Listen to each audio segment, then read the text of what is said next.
안녕하세요. 지난 9월 28일 주일 설교 말씀 정말 깊이 마음에 담으셨죠? 네, 안녕하세요. 저도 정말 은혜 많이 받았어요. 그래서 오늘 저희는 그 설교 속으로 한 걸음 더 들어가 보려 합니다. 네, 좋습니다.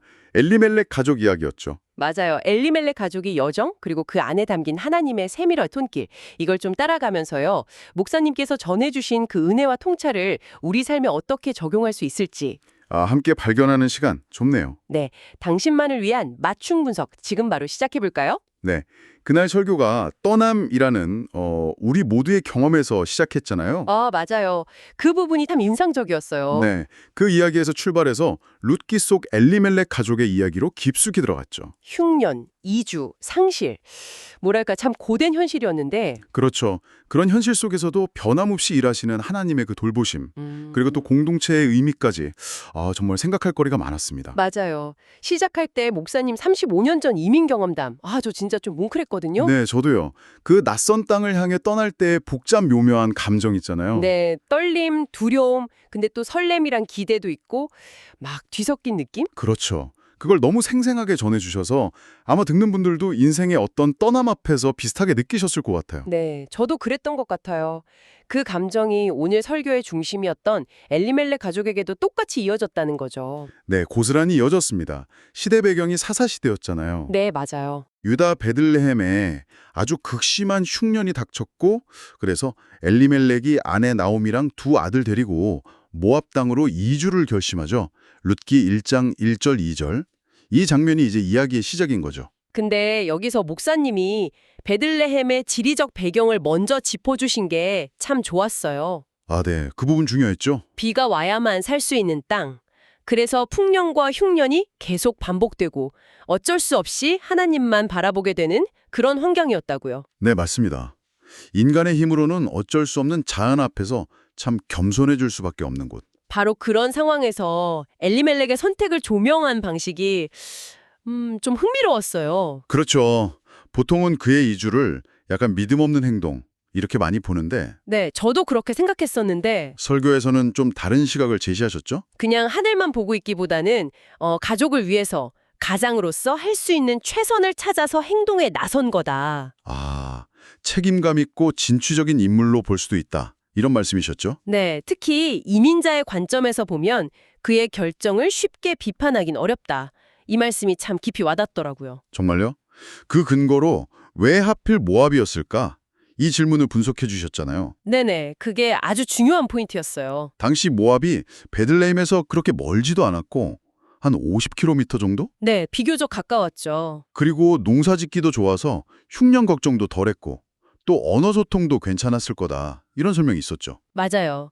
목사님, 스페인어 포르투갈어 경험 비유 드셨잖아요. 네네, 기억나요. 그것처럼 히브리어랑 모아버가 꽤 유사해서 기본적인 의사소통은 아마 가능했을 거라는 거죠. 와, 그렇군요.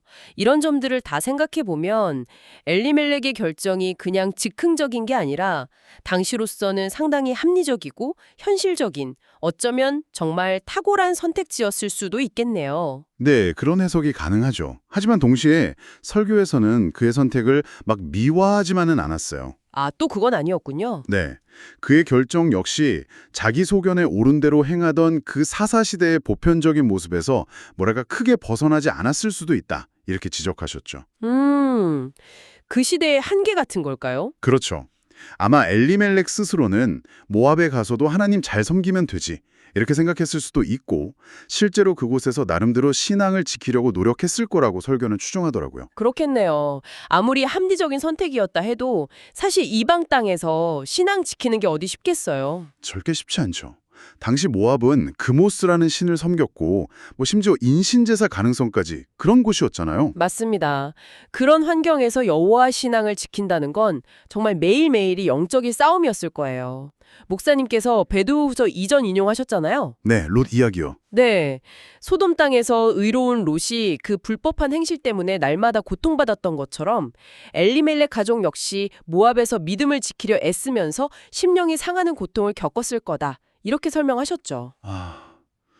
듣기만 해도 마음이 아프네요. 근데 여기서 아주 의미심장한 연결고리가 또 등장해요. 뭐죠?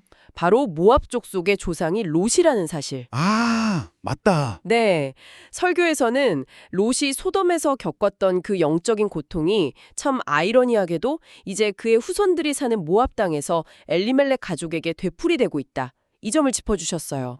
와, 이건 정말 그들이 타향해서 믿음을 지키려고 얼마나 치열하게 몸부림쳤는지를 보여주는 거네요. 그렇죠. 그런 영적인 고통에다가 또 현실적인 어려움도 만만치 않았던 것 같아요. 네, 설교에서 그들이 10년 동안 한 번도 고향에 못 돌아갔다고 했잖아요. 네, 그 이유를 아마 기대했던 성공을 이루지 못해서 고향 사람들에게 좀 내세울 게 없어서 그랬을 수도 있다. 이렇게 추정하셨죠. 그럴 수 있겠네요. 결국 남편 엘리멜렉 죽고 두 아들도 이방 여인이랑 결혼했다가 요절하고 정말 비극이죠. 네, 비극이죠. 그런데 여기서 목사님께서 강조하신 점이 정말 중요합니다. 어떤 점이죠? 성경이 이들의 죽음이 그들의 죄나 잘못된 선택에 대한 하나님의 직접적인 심판이다. 이렇게 명시하지 않는다는 거예요. 아, 심판이라고 단정하지 않는다. 네. 물론 그들의 선택에 인간적인 연약함이나 실수가 있었을 수는 있겠죠. 하지만 그게 곧 하나님의 징벌이다. 이렇게 단정 지을 수는 없다는 겁니다. 그렇군요. 오히려 설교는 그들이 그 고통 속에서도 하나님을 붙잡으려고 했던 그 마음의 몸부림 있잖아요. 그것을 하나님께서 귀하게 보셨을 것이다. 이렇게 해석했어요. 와, 이 해석이 진짜 우리에게 큰 위로가 되는 것 같아요. 그렇죠. 우리의 실수나 연약함에도 불구하고 하나님의 시선은 다를 수 있다는 거잖아요. 네, 정말 큰 위로예요. 그리고 바로 이 지점에서 설교가 더 중요한 신학적인 관점으로 나와갔죠. 네, 바로 하나님의 구속사, 하나님의 큰 그림에 대한 이야기였죠. 엘리멜렉 가족의 실패, 비극처럼 보이는 그런 사건들조차도 하나님께서는 당신의 더 크고 놀라운 계획, 그러니까 궁극적으로 예수 그리스도를 이 땅에 보내시는 그 과정의 한 부분으로 사용하신다는 거. 맞습니다. 구속사라는 개념이죠. 쉽게 말하면 하나님께서 인류 구원을 위해서 역사를 이끌어 가시는 큰 흐름. 아, 하나님의 큰 계획? 네. 설교의 핵심은 우리의 실수나 잘못된 선택까지도 그 큰 계획 안에서 선하게 사용하시는 하나님의 주권적인 능력이 있다는 거였어요. 이것이 바로 우리의 부족함에도 불구하고 우리가 소망을 가질 수 있는 이유다. 목사님께서 아주 힘주어 말씀하셨죠. 네, 듣는 분들 중에서도 삶에서 후회되는 선택이나 실패의 경험이 있다면 이 관점이 정말 새로운 희망을 줄 수 있을 것 같아요. 분명 그럴 겁니다. 이어서 설교는 룻기 1장 6절, 하나님께서 자기 백성을 돌보셨다는 구절에 주목했죠. 아, 돌보셨다. 이 단어요. 네, 여기서 돌보셨다는 히브리어 원어가 파카드인데 그 의미를 깊이 있게 설명해 주셨어요. 파카드, 어떤 의미였죠? 이 단어에는 단순히 긍휼을 베풀기 위해 방문하심, 이 뜻만 있는 게 아니라 잘못을 살피고 책망해서 바로잡기 위해 방문하심, 이 의미도 함께 있다는 거예요. 아, 그러니까 돌봄이라는 게 마냥 따뜻하기만 한 게 아니네요. 그렇죠. 파카드는 위로와 보호, 긍휼이라는 따뜻한 측면도 있지만 때로는 우리의 죄와 허물을 드러내시고 교정하시는 하나님의 공유로운 측면까지 포함하는 개념인 거죠. 좀 무섭기도 한데요. 하하, 그럴 수도 있죠. 근데 설교에서는 사사시대에 하나님께서 백성들을 돌보실 때 항상 이 두 가지 모습이 함께 나타났다고 설명했어요. 고통 중에 부르짖으면 구원자를 보내 긍휼을 베푸시는 동시에 그들의 반복되는 죄악에 대해서는 책망하고 바로잡으셨다는 거죠. 아, 두 가지가 다 하나님의 돌보심이다. 네, 그게 중요한 포인트예요. 이 모든 차원의 돌보심에 우리는 감사해야 한다. 이렇게 설교는 권면했습니다. 그리고 이 파카드, 이 하나님의 돌보심이 엘리멜렉 가족이 모압에서 그 고통스러운 10년을 보내는 동안에도 단 한순간도 떠나지 않고 함께했다. 이 선언이 참 뭐랄까 강력하게 다가왔어요. 네, 정말 그렇죠. 그들 스스로는 그 고통 속에서 하나님의 돌보심을 전혀 느끼지 못했을 수도 있어요. 하지만 성경은 분명히 하나님께서 그들을 돌보셨다, 고 기록하고 있다는 거죠. 와, 바로 그 점을 목사님은 오늘 우리, 그리고 이 방송을 듣고 계신 당신의 삶에 직접적으로 연결시키셨습니다. 네. 지난 삶의 여정, 특히 깊은 슬픔이나 고난, 배신 같은 그런 아픔의 시간을 돌아볼 때 하나님께서 그때도 나를 돌보셨다고 고백하기가 참 어려울 수 있잖아요. 그렇죠. 이해가 안 되고 인정하고 싶지 않을 수도 있죠. 하지만 그럼에도 불구하고 하나님의 말씀은 내가 너를 돌보았다고 믿고 선언하고 있다는 겁니다. 맞아요. 설교는 시간이 지나고 믿음이 깊어지면 언젠가 그 모든 순간들이 하나님의 파카되었음을 깨닫고 고백하게 될 날이 올 거다. 이렇게 격려해 주셨죠. 네. 지금 당장은 이해하기 어렵더라도 이 약속의 말씀을 붙드는 게 중요하다는 생각이 들었어요. 당신의 삶 속에서 혹시 풀리지 않는 고통의 시간이 있다면 이 관점으로 다시 한번 바라볼 수 있다면 어떨까요? 네, 참 의미 있는 질문이네요. 시간이 흘러서 나오미는 고향 베들레헴에 하나님께서 다시 풍년을 주셨다는 소식을 듣고 돌아갈 결심을 하죠. 네, 두 며느리와 함께 길을 나서는데 길 위에서 나오미가 며느리들에게 각자 집으로 돌아가서 새 삶을 찾으라고 아주 간곡히 권하잖아요. 네, 그때 서로 부둥켜 안고 우는 장면이 두 번이나 나온다고 하셨죠. 9절이랑 14절. 맞아요. 그 슬픔과 애틋함이 얼마나 깊었는지 보여주는 대목이죠. 결국 오르바는 나오미에게 입 맞추고 떠나가잖아요. 여기서 목사님이 오르바를 쉽게 세상을 택한 자로 평가하지 말라 이 당부를 하셨어요. 아, 네. 그 부분도 참 인상적이었어요. 대신 하나님의 은혜의 파편, 은혜의 조각 이런 표현을 쓰시면서 오르바 역시 모압 땅으로 돌아가서 자신이 경험한 하나님의 사랑과 은혜를 나누며 살았을 것이다. 이렇게 긍정적으로 해석해 주신 점이요. 네, 맞아요.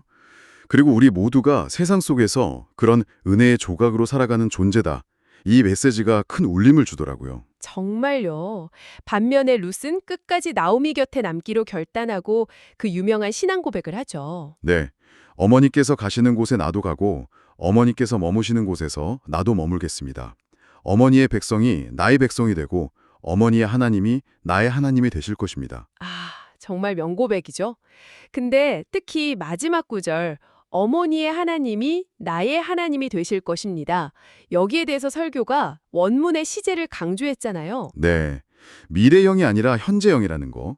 어머니의 하나님이 장차 나의 하나님이 될 것이다.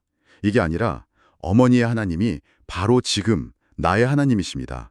이런 확고한 믿음의 선언이라는 설명이었죠. 와, 정말 놀라운 고백이에요.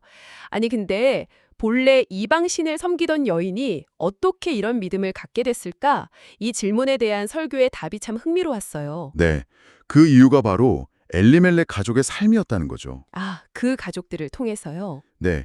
비록 부족하고 실수도 많았지만 그들이 그 고난 속에서도 끊임없이 하나님을 찾고 섬기려 애썼던 모습, 그리고 그들을 통해 나타난 하나님의 신실한 돌보심, 그 파카들을 룻이 바로 곁에서 보고 경험했기 때문에 이런 믿음이 가능했다. 이런 해석이었습니다. 와, 그러니까 완벽하지 않아도 믿음으로 살아가려는 그 몸부림 자체가 누군가에게는 정말 강력한 증거가 될 수 있다는 거네요? 그렇습니다.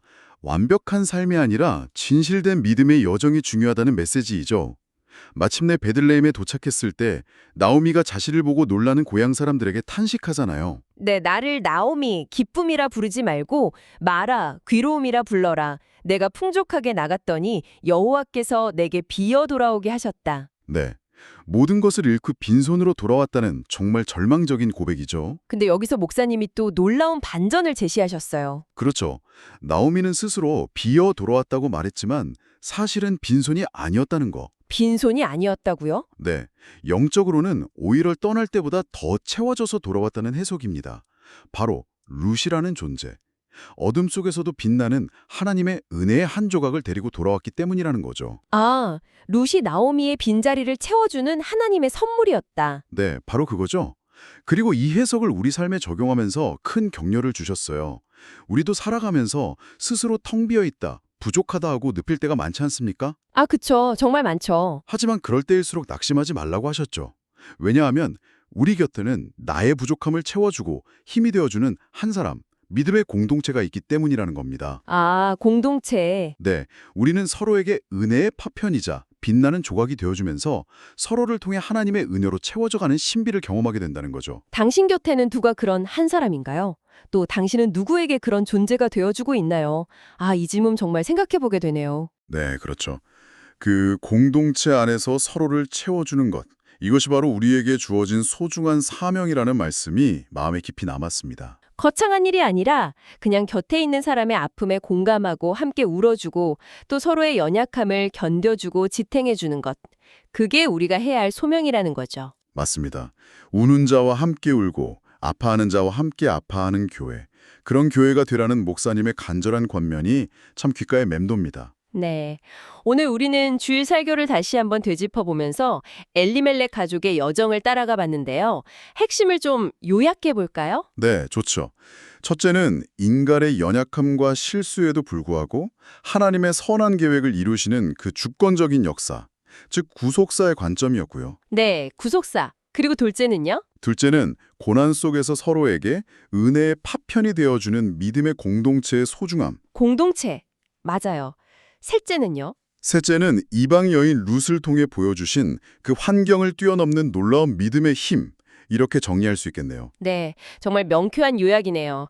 설교는 나오미와 룻이 베들레헴에 도착한 시점이 마침 보리를 거두기 시작할 때였다는 마지막 구절로 희망의 메시지를 던지며 끝났죠. 네, 그 마지막 구절이 참 인상 깊었어요. 길고 어두웠던 고난의 밤이 지나고 이제 새로운 시작을 알리는 여명이 밝아오고 있다. 이걸 보여주는 하나님의 신호이자 약속이라는 해석이었죠. 하나님께서 그들을 통해 이루실 새로운 일들에 대한 기대를 품게 하는 그런 장면이었어요. 그리고 그 기대는 단순히 성경 속 인물들에게만 해당되는 게 아니라 오늘 이 말씀을 듣고 있는 바로 당신을 향한 것이기도 하다는 거. 네, 설교 말미에 목사님께서 전해주신 하나님의 음성. 내가 너를 통해 어떤 일을 이룰 것인지 기대하라. 맞아요. 그 음성이죠. 오늘 저희가 나눈 이 깊이 있는 이야기들을 마음에 품고 한 주간을 살아가시면 좋겠습니다. 스스로 작고 연약하게 느껴질 때라도 바로 그런 당신을 통해 일하기 원하시는 주님을 기대해 보세요. 네, 당신이 있는 그 자리에서 만나는 사람들에게 하나님의 은혜의 파편으로 어둠 속에서도 빛나는 한 조각으로 존재하십시오. 어쩌면 지금 이 순간에도 하나님께서는 당신의 삶 속에서 무언가 새로운 일을 이미 시작하고 계실지도 모릅니다. 그 시작은 과연 무엇일지 이번 주에 한번 깊이 묵상해 보시는 것은 어떨까요?